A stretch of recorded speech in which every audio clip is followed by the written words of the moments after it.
There are a lot of factors connected with our drift away from constitutional principles.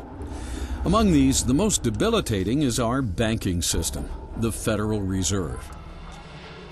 Even though the Fed was created by an act of Congress in 1913, its operation and relationship with the U.S. government is amorphous, if not completely nebulous to the public.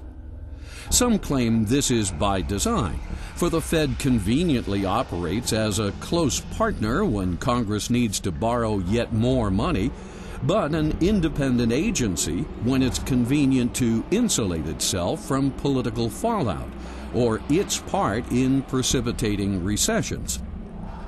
Thus, in 1913, Congress delegated its duty to manage the money supply to a bunch of elite New York bankers who formed a banking cartel now known as the Federal Reserve System. When the Federal Reserve System was planned in 1910, it was done so without the full knowledge and consent of the people.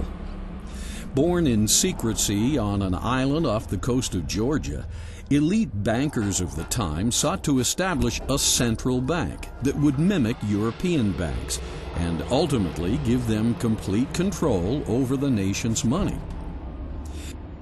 The Federal Reserve is technically owned by the member banks, so we know who owns the Federal Reserve, the member banks. But who owns the member banks is very difficult, if not impossible, to find out, because the member banks are not registered with any government agency. They're not corporations. They have the basic structure of a partnership or something very private. It may even be something unique, but it's not on the public record. And the owners or the partners of these banks are not about to let it be known. Now, it's true that you can buy stock in Chase Manhattan and all that sort of thing. You can buy stock in the Bank of America, and as a stockholder you're listed. But the true control and ownership is not on the public record. And it's easy to hide that. You can use street names, you can use Swiss accounts, you can have corporations holding stock for other corporations which are holding stock for other corporations and that sort of thing. In general, it's possible to completely conceal the controlling interest of the banks from the public. From 1913 to 1971, the elite Federal Reserve bankers managed to slowly decouple the nation's currency from the gold and silver backing required by the Constitution. In 1971, the Fed cartel finally got Richard M. Nixon to disconnect the last vestiges of gold from money on the pretense that the British and French were redeeming too many of their Federal Reserve notes for gold, something people and countries are supposed to do when Congress and bankers print up too many Federal Reserve notes.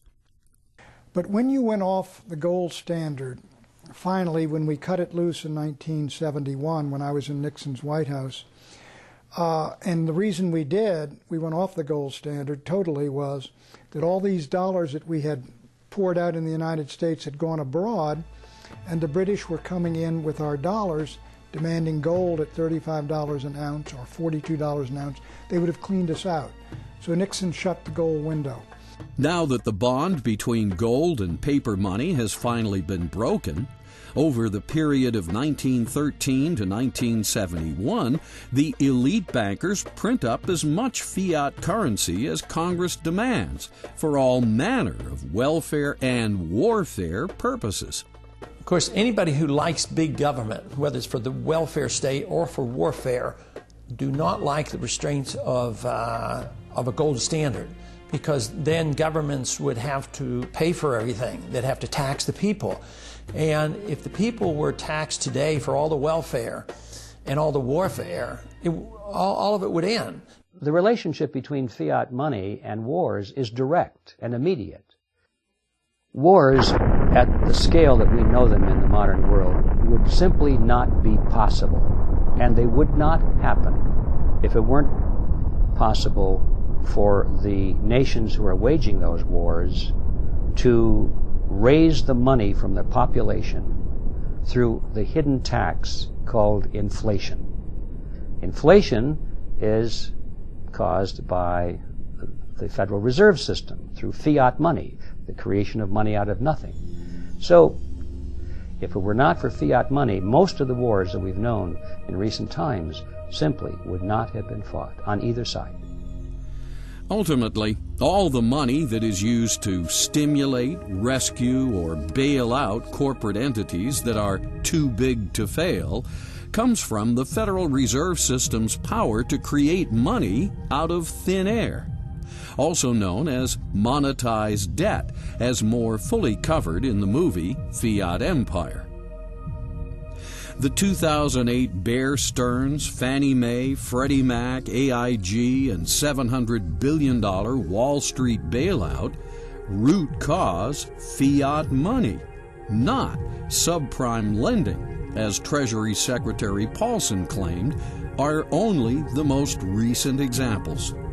Other bailouts in past decades have been Penn Central Railroad, 1970, Lockheed, 1970, New York City, 1975, Chrysler, 1978, Commonwealth Bank, 1972, First Pennsylvania Bank, 1979, Chicago Continental Bank, 1982, and the entire U.S. savings and loan system in the 1980s.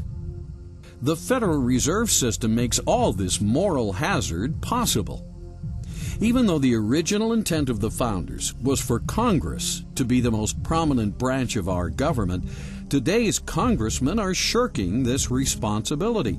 They do this by improper delegation of their duties and responsibilities to outside agencies, committees, other branches of government, and even private entities. Why? So they can avoid blame for such things as bailouts and wars and stay in office as long as possible.